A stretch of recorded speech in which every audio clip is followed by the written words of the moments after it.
दोस्तों, इस वक्त प्रधानमंत्री नरेंद्र मोदी जी और अमित शाह जी के पास सिर्फ मात्र 2 दिन बचे हैं। 2 दिन के बाद राजनीति के अंदर भूचाल आ जाएगा।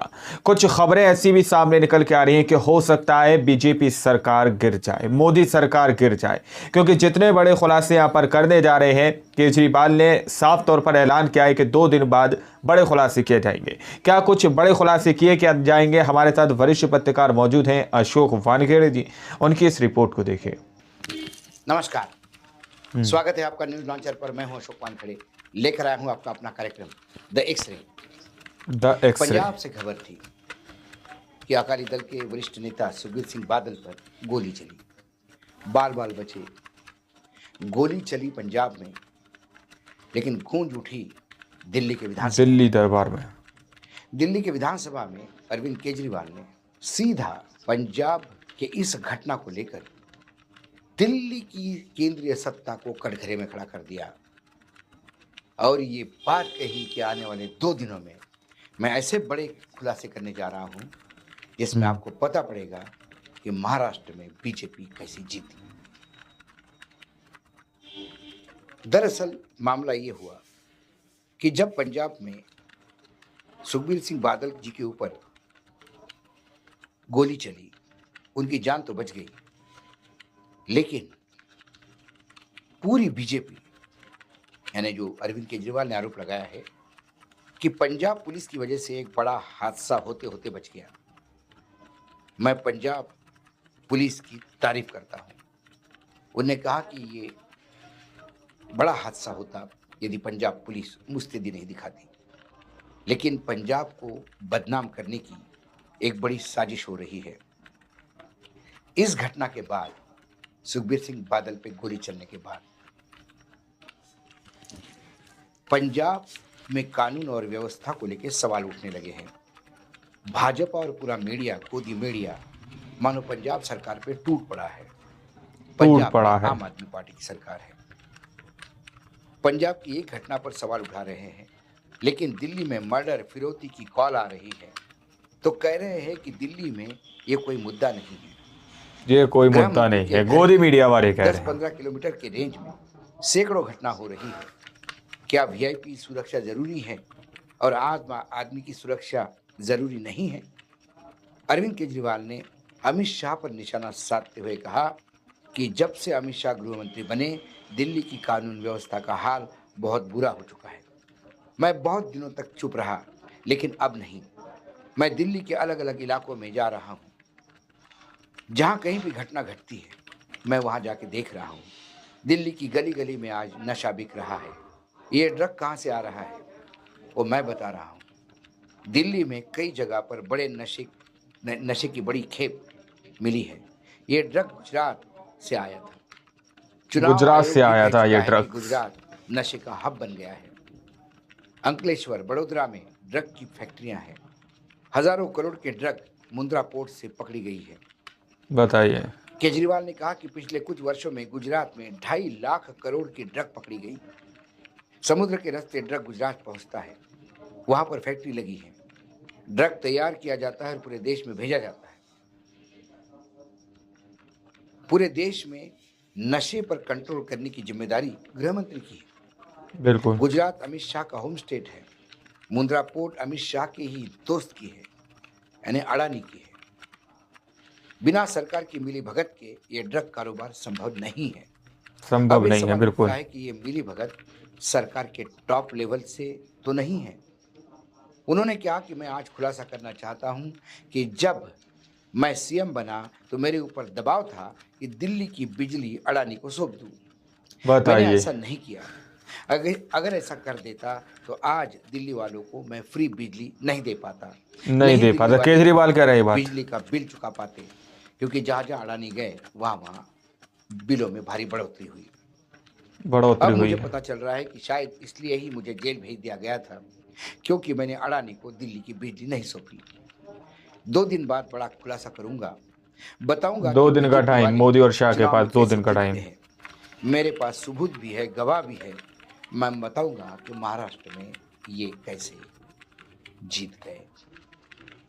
अरविंद केजरीवाल का ये कहना, ये सीधा सीधा अडानी ड्रग, सरकार से दोस्ती, इसका नेक्सस बताता है। उड़ता पंजाब तो हमने सुना था, पंजाब ड्रग के नशे में था, यह हमने सुना था। एक सामाजिक व्यवस्था की वहाँ ज़रूरत है जो पंजाब से ड्रग मुक्त कराए। लेकिन ये ड्रग का कारोबार धीरे धीरे अब गुजरात के रास्ते क्यों आ रहा है?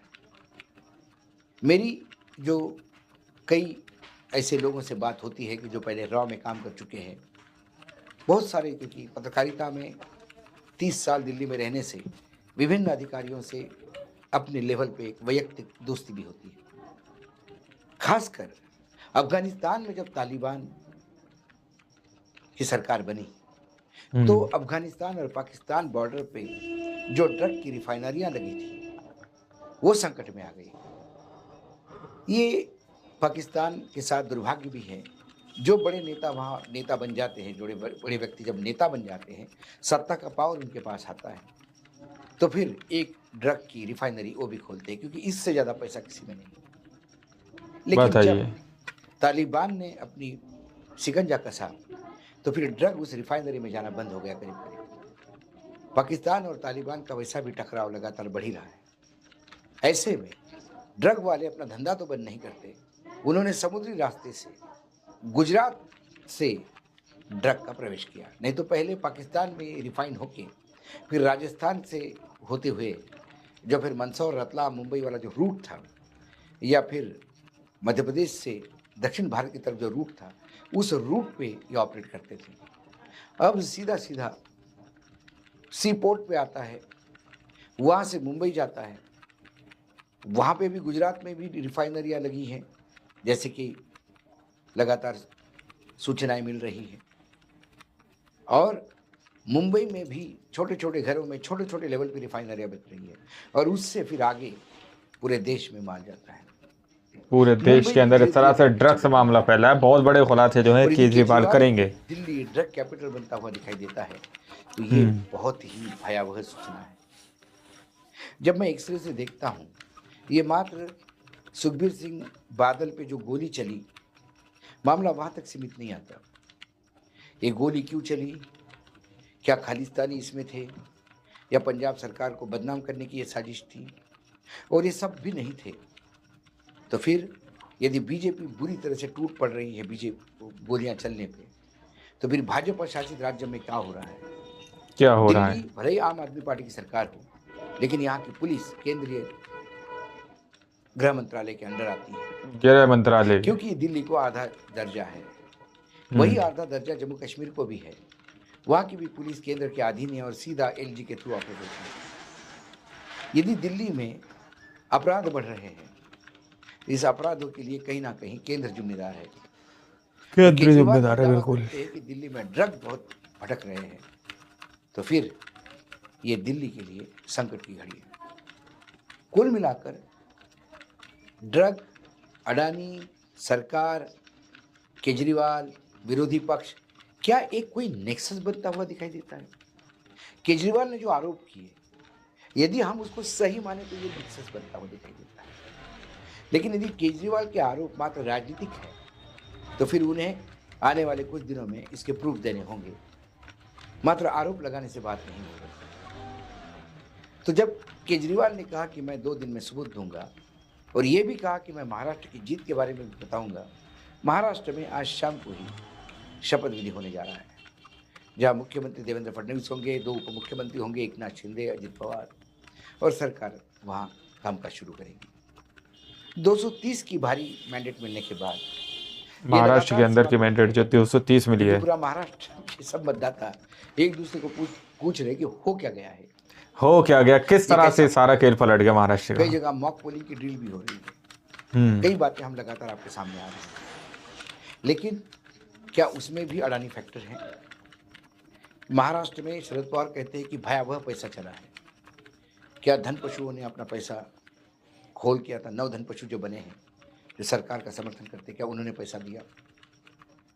कई आरोप हैं, क्योंकि मुंबई में सबसे ज़्यादा यदि बड़ा किसी का इंटरेस्ट अटका हुआ है तो अडानी जी का है। अडानी जी मुंबई का महाविकास आघाड़ी, यदि महाराष्ट्र महाविकास आघाड़ी जीतता तो शायद अडानी जी की स्थिति बहुत कमज़ोर होती और बहुत जगह उनके करोड़ों अब्जों रुपए का, लाखों करोड़ों रुपए का नुकसान होगा। करोड़ों महाविकास अरबों रुपए अभियान के का। बाद अब वो लाखों करोड़ रुपए मल्टीप्लाई कई फोल्ड बढ़ते हुए आपको दिखेंगे। बिल्कुल।